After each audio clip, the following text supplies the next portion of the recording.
Magluluto tayo ng low-carb Coco Choco Jam. Kailangan natin ng pure and fresh coconut milk. Ilagay lang sa pan at lulutuin natin ito over low heat. Then add green dahan pure allulose. At maglalagay lang ako ng green dahan vanilla flavor pero optional lang po ito. Ngayon, kukuha lang po tayo ng konting coconut milk para dito natin tutunawin ang green dahan cocoa powder. Kasi kung idediretso po natin sa mixture, minsan may mga nagbubuo-buo. Ang list of ingredients sa ilalagay ko sa last part ng video na ito. If you love this recipe, please like and share and follow me for more low-carb recipes and health tips. Kapag natunaw na lahat ng cocoa powder, pwede na po ito ibalik sa pan at haluin lang ng maigi.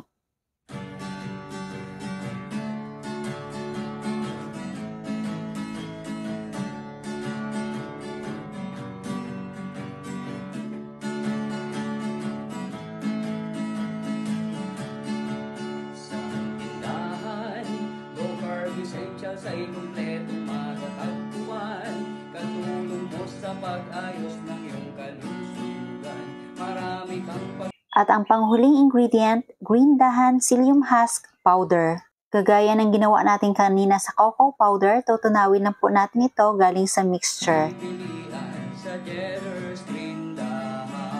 Kapag natunaw na lahat, ibalik ulit sa pan. Then mix until well incorporated.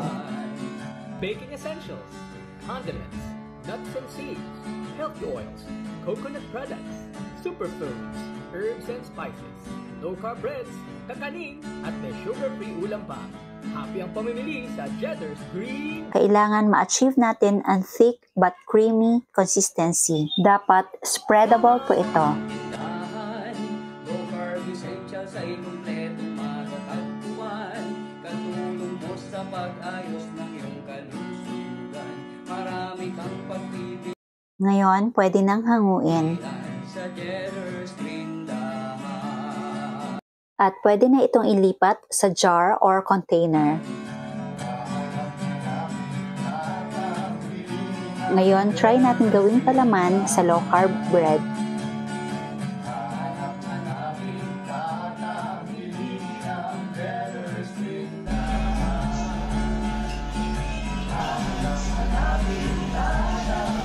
Ang sarap talaga, promise. O, diba? Chocolating.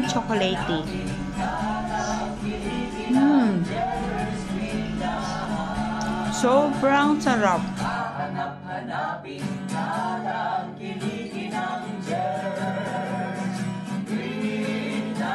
Ang sarap talaga, promise.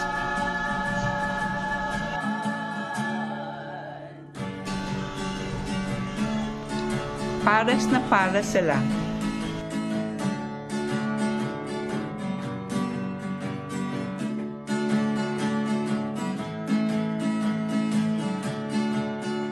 You must try this. Low-carb essentials sa ikumpletong matatagpuan, katulong mo sa pag-ayos ng iyong kalusugan.